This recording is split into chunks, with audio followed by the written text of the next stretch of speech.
Hi Anne, quick share that whilst it's still fresh in my mind. Around about 13-15 years ago, when the MPs were putting in fraudulent claims with their expenses, and it got me to thinking, I've got another 13-15 years before I retire from the fire service, so I was thinking, when I retire, is my pension going to be there? Am I going to have a pension? Because these guys that you entrust are supposed to be looking after, you know, your pension and your welfare and so on and so forth with regards to your finances. So I thought, if they're putting in fraudulent claims, then they're no better than petty crooks.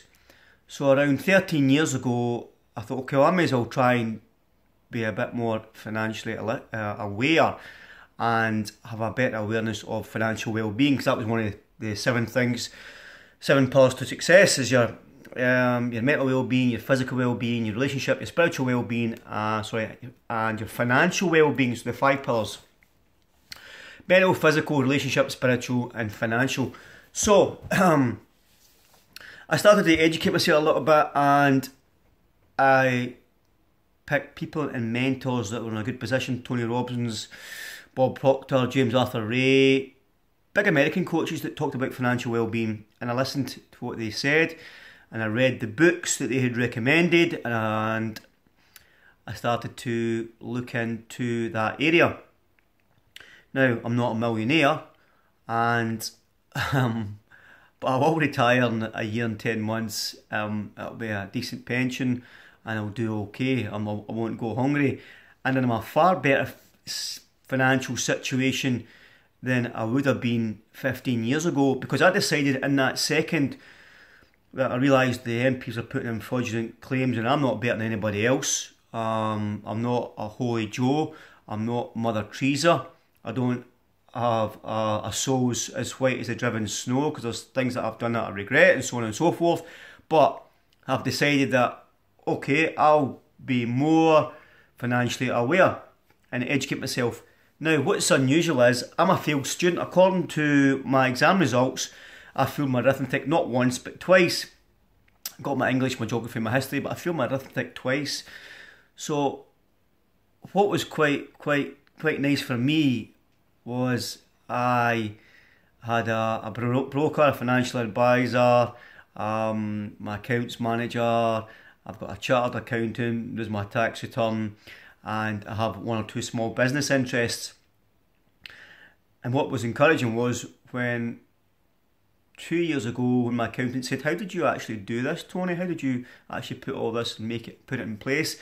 And I quietly chuckled to myself, because he's the chartered accountant, he's got the university degree, and he's the man with the qualifications, and I'm paying him to do my tax return. And it was quite funny when I thought he was asking me how I'd done what I'd done. Not that it's anything terribly grandiose, but there's people that have far superseded anything that I've done, and more so.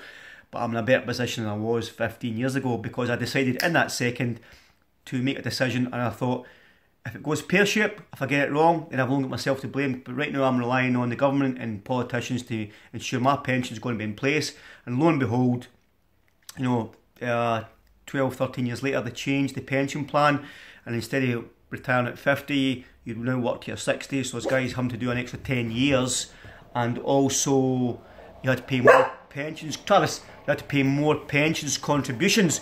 So the whole dynamic of financial well-being when you retire and your pension had all changed for a lot of people. Fortunately for me, I get ring-fenced.